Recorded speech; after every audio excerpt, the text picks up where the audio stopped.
It is that time of year. I am wearing my Christmas getup and I have decorated this 2025 Honda Odyssey for the holiday season. This is my sleigh this year.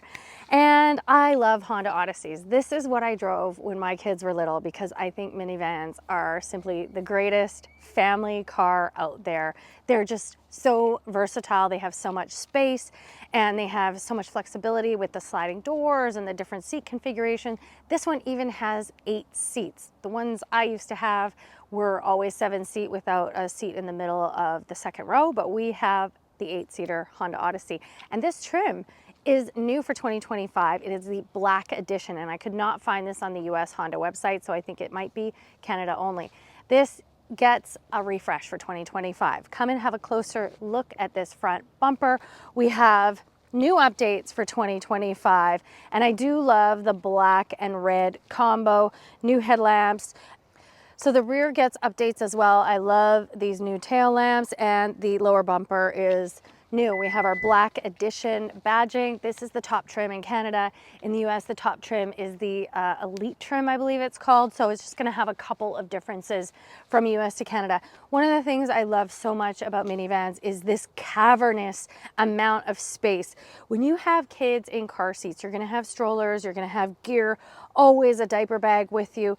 And when my girls were little, it was this space always had a stroller, usually a double stroller, sometimes an extra umbrella stroller, and groceries and gear.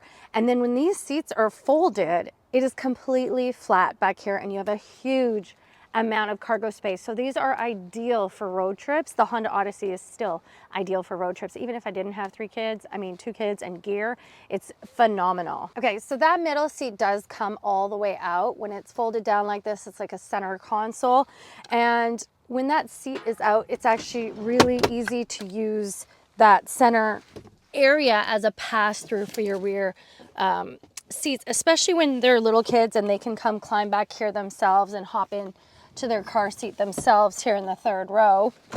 I usually had my oldest daughter in the 3rd row when she was able to crawl in and out of her own car seat.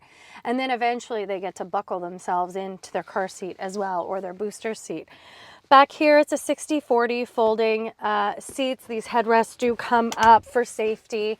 I love these really large 3rd row windows, and it looks darker than it is because that door is open, but we have window shades in the 3rd row, which is really quite unusual. You don't see that all the time yet. Plus we have hooks and we have lights. We have vents right here pointed right at your passenger. We have 2 cup holders because your kids are always going to have a water bottle or a sippy cup or something with them.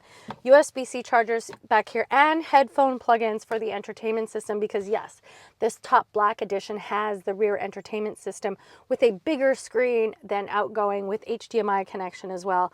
Let me show you. I love the versatility inside minivans. There's just so much to love. We've got window shades here, power sliding doors. You can open them from this lever. There's a button. You can open them from the front. You can open them from the key fob. There's just so much versatility, and you really need that when you have kids.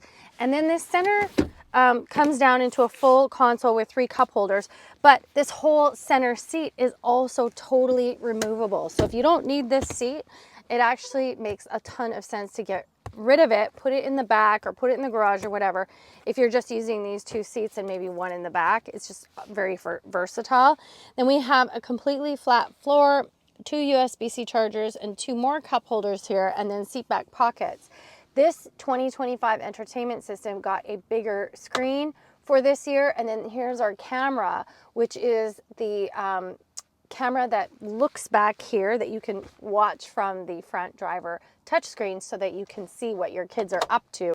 And then we have rear climate control with a little panel right here. We get some new tech inside as well. I believe this screen is larger for 2025 and it is wireless CarPlay, which I love Honda's wireless CarPlay. It always connects very seamlessly. And then we have our tri-zone climate control hard touch buttons here, push button gear selector, heated and ventilated seats, hard touch for the climate, which I appreciate. We do have snow mode, but this is not all-wheel drive. USB and USB-C, and a 12 volt as well as a household as well as a 12 volt, and then a big area here. So you could put a purse there, but there's also this under storage here. There's also wireless charging here. There's also another cubby here. Again, one of the things I love so much about minivans is there's just so much space. There's so much cargo area. And then as you can see, there's cup holders in the door, which I really appreciate. I think that's such a nice touch because yes, you could use these for other things other than drinks or bottles, but it's just really handy for you to have as a driver or a passenger the cup right in the door. Nice leather steering wheel. We have a heated steering wheel, adaptive cruise control, our music settings, and a fully digital driver display, which is fantastic. Really nothing too crazy up here, but it's everything you need. All right, as much as I rave about minivans, and I do, it's not fun to drive. So this Honda Odyssey is a 3.5 liter V6 that can tow up to 4,500 pounds if you're going to tow with a minivan, which I know most of you aren't. So it sounds like powerful enough, but it's 280 horsepower, 262 pound-feet of torque, 10-speed automatic. So it's smooth, it's quiet enough, it's very comfortable. I really do enjoy driving it for its just like ease of driving, but it really doesn't have a lot of get up and go. You're not going to win any races, but again, it is comfortable. And the point of the minivan is not to be on a racetrack or to be dynamic driving or anything like that. All right, so I've gone on and on in this video about how much I love minivans and why I love minivans, but really, truly, I think they're fantastic. I will say the Toyota Sienna is all-wheel drive and is hybrid, and the Odyssey does not have either of those options, so I'll just leave that there. The Odyssey starts at about 52,000 Canadian and around 43,000 US dollars. This is the top trim in Canada. This is the black edition, which would be similar to the Elite edition in the US. That one tops out at about 52,000 US dollars. This one, as price or as spec'd, 62,250 Canadian dollars. And I think you're getting a ton. I still remember when we were buying our Honda Odysseys, we had two back-to-back. We would always compare to the SUVs out there, and with the Odyssey, you just get so much storage and cargo space and versatility and flexibility that you don't get necessarily with a three-row SUV. You're just not going to get the same amount of cargo space if you have 3 kids, 3 car seats, etc. in your family car. Let me know what you think. Leave me a question or a comment, and don't forget to subscribe, and we'll see you soon.